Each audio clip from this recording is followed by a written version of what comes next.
No ano da misericórdia, é extremamente oportuno que a Igreja se debruce sobre palavras e atitudes de nosso Senhor Jesus Cristo diretamente relacionadas com a misericórdia.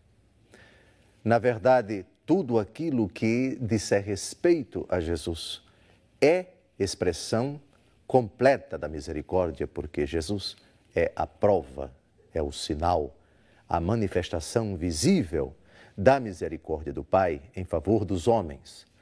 Mas há algumas passagens da vida pública de Jesus, há alguns discursos da vida pública de Jesus que endossam, que reafirmam, que atestam com mais clareza, com mais evidência, a misericórdia de Deus em favor dos homens.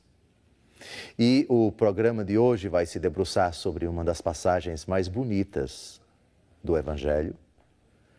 Um relato comovente: Jesus entra numa cidade, está passando cercado por uma multidão e lança o olhar sobre uma pessoa merecedora de misericórdia, um pecador público, uma pessoa de péssima fama, alguém que ainda está no pecado.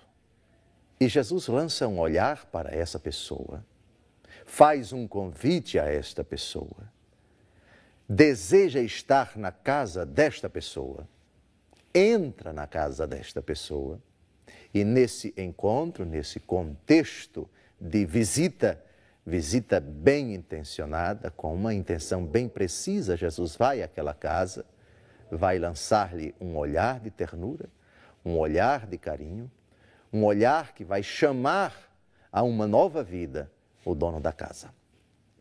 A resposta, a reação do dono da casa é surpreendente. Um relato que não é parábola, foi um fato histórico, realmente aconteceu, é algo que nos toca a todos. Identificarmos-nos com esta pessoa é extremamente importante para que nós compreendamos a riqueza deste relato. O que o Senhor tem a nos dizer com um relato de uma visita, talvez a única casa, segundo os 4 evangelhos, da cidade de Jericó, onde Jesus esteve. A única casa onde ele entrou nessa cidade a poucos quilômetros da capital, Jerusalém.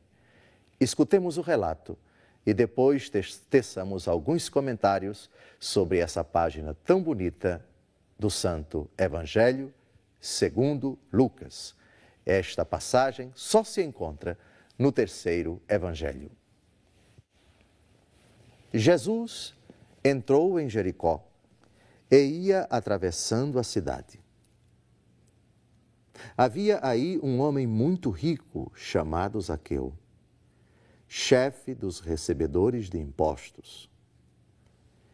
Ele procurava ver quem era Jesus, mas não o conseguia por causa da multidão, porque era de baixa estatura.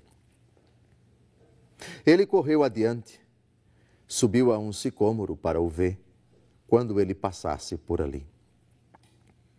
Chegando Jesus àquele lugar e levantando os olhos, viu-o e disse-lhe: Zaqueu, desce depressa, porque é preciso que eu fique hoje em tua casa. Ele desceu a toda a pressa e recebeu alegremente. Vendo isso, todos murmuravam e diziam: ele vai hospedar-se em casa de um pecador. Zaqueu, entretanto, de pé diante do Senhor, disse-lhe: Senhor, vou dar a metade dos meus bens aos pobres, e se tiver defraudado alguém, restituirei o quádruplo.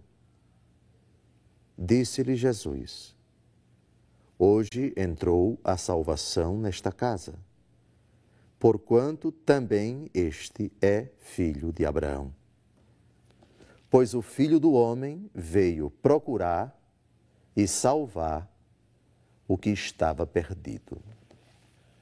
A visita de nosso Senhor Jesus Cristo à cidade de Jericó, então, se revela como algo bem intencional. Nada na vida de Jesus e nada na vida dos homens é por acaso. Não existe acaso para Deus. Não existe coincidência na Bíblia. Jesus vai a Jericó e sabe, tem em mira, tem em mente este encontro, esta visita, este diálogo que vai culminar num ato de salvação, de redenção de alguém que estava perdido. No capítulo 15 do Evangelho segundo Lucas, no finalzinho da parábola do filho pródigo, nós temos uma frase do pai, personagem principal da parábola, ao filho mais velho, tentando convencê-lo a participar da festa que já havia começado para o filho que acabara de chegar, depois de ter passado um longo período distante da casa do pai. Filho, era necessário darmos esta festa, porque este teu irmão estava morto e reviveu. Estava perdido e foi achado. Para Deus, tudo o que está perdido pode ser achado, desde que aquele que está perdido deixe-se achar. Aceite encontrar-se com o Senhor. Entregue-se ao Senhor.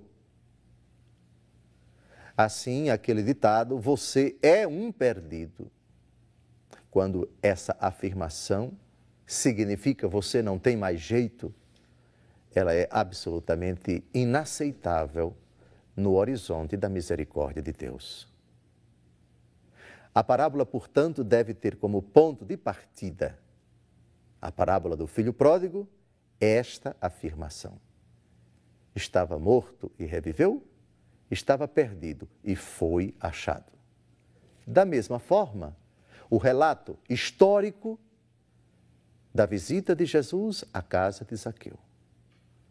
O Filho do Homem vai entrar na casa de Zaqueu para salvar quem estava perdido, para encontrar quem estava desviado.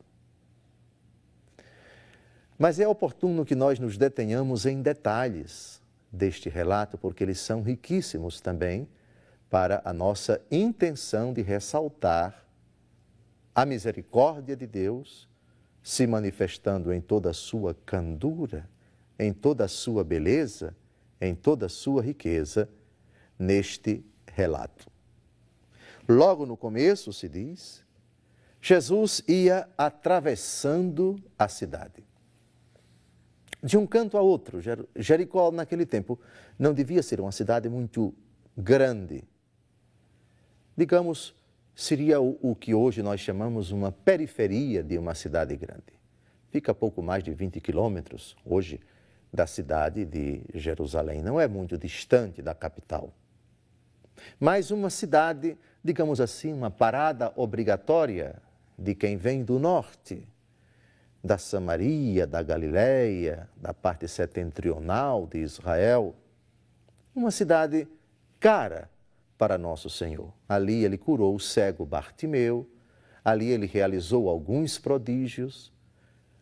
Jericó fica nas proximidades do Mar Morto, perto da antiga cidade de Sodoma, de Gomorra, uma cidade muito antiga.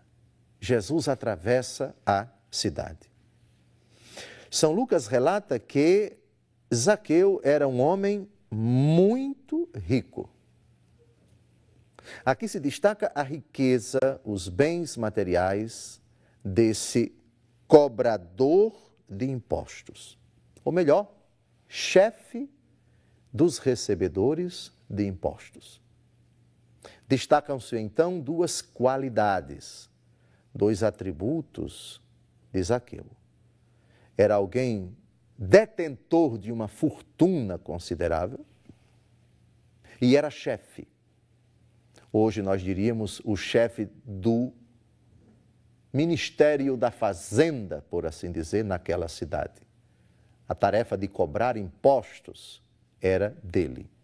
Ele não só tinha poderes com relação aos cidadãos romanos e à plebe e aqueles que não tinham a cidadania romana, o poder de taxar, de impor, de cobrar, e quem não pagasse as taxas estabelecidas pelo Império Romano poderia sofrer sanções. Ele tinha, portanto, o poder de determinar aos soldados o confisco dos bens, a prisão daqueles que se recusassem a pagar os impostos. Mas os que exerciam essa profissão de cobrador de impostos eram pessoas detestadas pelos judeus, porque, via de regra, roubavam, extorquiam, se locupletavam, cobravam mais do que o devido. Não havia muito controle do Império Romano. Geralmente, essas pessoas eram pessoas de um patrimônio considerável, tinham bens materiais em grande quantidade. Entre os apóstolos, um era cobrador de impostos, Levi, também chamado de Mateus. Bem, de qualquer forma, aqui nós estamos diante de um pecador público. Os judeus não só detestavam, mas prejulgavam. E, como que condenavam?